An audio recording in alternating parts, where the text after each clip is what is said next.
आने के लिए तशय्यो की कुतुब से ख़यानतें करते हैं, ख़यानत से काम लेते हैं। इसकी हम ख़यानतें इतनी आश्कार कर चुके हैं, लेकिन भाई मैं कहता हूँ दुनिया में बड़े बड़े डीठ देखे, इस बंदे जैसा डीठ मैंने नहीं देखा। अभी भी इसके अंदर कोई शर्म होगी। पहले भी शिया किताबों से इस तरह से आधी अधूरी बातें बयान कर चुका है।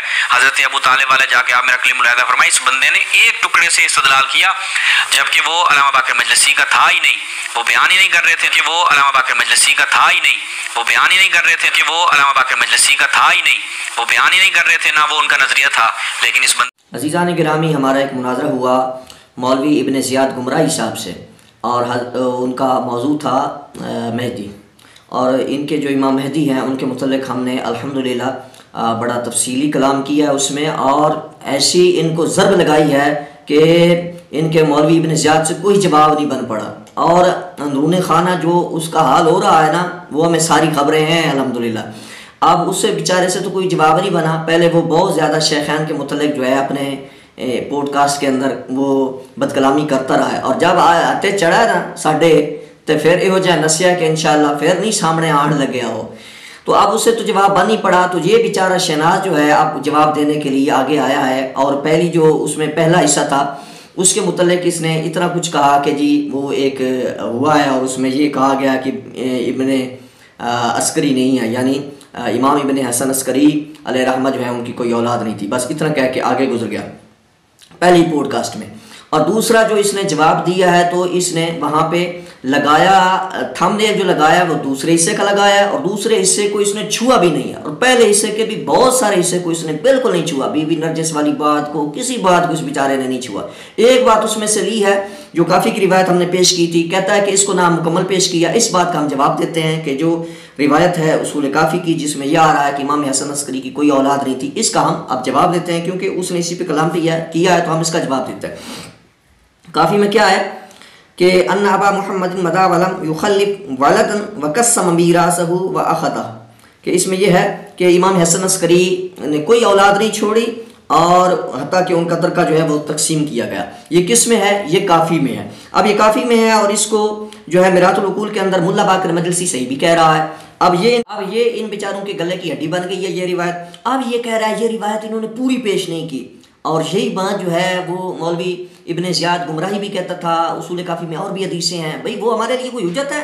तू कह रहा है और भी रिवायत है, ये इसके ऊपर नीचे और भी कुछ है, वो कोई हमारे लिए हुज्जत है? ये कोई हमारी रिवायत है?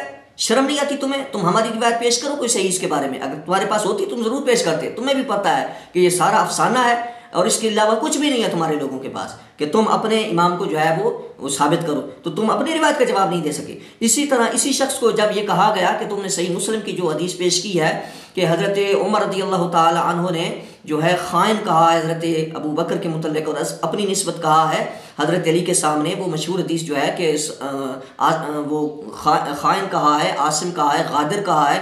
तो ये किसी साइल ने इनको कहा कि ऊपर वाली लाइनें भी पढ़ो ना, तो वो ऊपर वाली लाइनें इनके गले में फिट होती थी चूँकि, तो इसने कहा ये हमारी रिवायत नहीं है, ये हमारे ऊपर हुज्जत ही नहीं है। बस इसी तरह ये रिवायत के ऊपर नीचे वाली लाइनें हमारे लिए कोई हुज्जत नहीं है। इसमें मुतलकन इनकार है कि इमाम हसन अस्करी की कोई औलाद नहीं थी। और तुम्हारी इसी काफ़ी के अंदर दूसरी रिवायत है कि जो इमाम हसन अस्करी के बाद भी उनकी औरतों को जो है उनके हमल की उम्मीद जिनके हवाले से थी उनको चेक किया गया, तो किसी के यहाँ भी कोई औलाद जो है न पहले से थी न बाद में किसी का हमल जो है वो साबित हुआ। सो पता चला कि काफ़ी तो ये कह रही है कि इमाम हसन अस्करी की कोई औलाद नहीं थी, और तुम्हारा ये कहना कि ऊपर नीचे कुछ इस तरह है और उन्होंने ऐसे कह दिया था, ये सब तुम्हारी तावीलात बातिल हैं, इसलिए कि ये हमारे ऊपर कोई हुज्जत नहीं है। तो हमें ना दिखा कि ये हमारी वेबसाइट के ऊपर जो इतनी रिवायात हमारे उस्ताद ने बीबी शरीनी ने इकट्ठी की, शरीनी ना शरीना कोल रख, साढ़े वास्ते कोई हुज्जत नहीं। हाँ अपने शिशियां चूना लाओ तो उन्होंने दसो सानू साबित करो ना अपने इमाम को,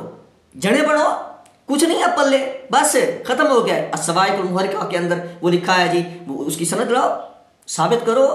फिर इसी बयान के अंदर ये कहता है मेरे बारे में कि जी इसने जो है नबी अलैहिस्सलातु वस्सलाम के वालिदैन के बारे में और अबू तालिब के बारे में ये इसने पेश किया है। तो हमने इसको जवाब दिया, अगरचे मैंने अभी तक वो वीडियो नहीं सुनी, लेकिन तुम्हारी तावीलात हमारे लिए कोई हुज्जत नहीं है। और तुम्हारे जो है तुम्हारे कुम्मी ने ये तफसीर कुम्मी के अंदर जो रिवायत लिखी है अबू तालिब के मुतल्लिक जो लिखी है ना सूरतुल कसस के ज़ैल में, तो वो रिवायत जो इसकी तसरीहात जो है खुद की हैं कुम्मी ने शुरू में कि ये रिवायात सही लाता है तुम्हारा कुम्मी।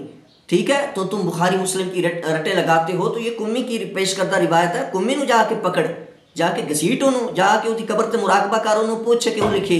फिर दूसरा इसने कहा कि बाकर मजलिसी जो है उसका कोई जो है वो उसने इसको बयान नहीं किया, बाकर मजलिसी ने इसको बयान ही नहीं किया नबी अलैहिस्सलाम के वालिदैन के मुतल्लिक़ और अबू तालिब के मुतल्लिक़ बयान ही नहीं किया बाकर मजलिसी ने। ये जो बिहारुल अनवार के अंदर ये आया है, ये मजलिसी ने नहीं लिखा। हाँ, ये मजलिसी ने लिखा, ये तेरी अम्मा का कोई बॉय फ्रेंड होएगा ना, उन्हें लिखे है, ये मजलिसी ने नहीं लिखा। तो कहता है मजलिसी ने लिखा ही नहीं है, बिहारुल अनवार के अंदर बयान ही नहीं किया, बयान नहीं किया। ये बयान तेरी कौन कर रहा है? हाँ, तो फिर मुझे यही कहना पड़ेगा कि ये मजलिसी ने नहीं लिखा, ये तुम्हारी माँ का कोई बॉय फ्रेंड होगा, उसने लिखा है। हाँ है तो किताब तो तुम्हारी है, तुम्हारे गले चोड़ फिट हुई है, तो हूँ किताब का इनकार कर देता है। थोड़े को की जवाब है? साड़ी किसा गल है, थोड़े को जवाब ही कोई नहीं, जवाब ही नहीं है तुम्हारे पास, तुम लोगों के पास जवाब ही नहीं है। जवाब वाले दिन तुम पैदा ही नहीं हुए और तुम्हारी कंपनी पैदा हुई है।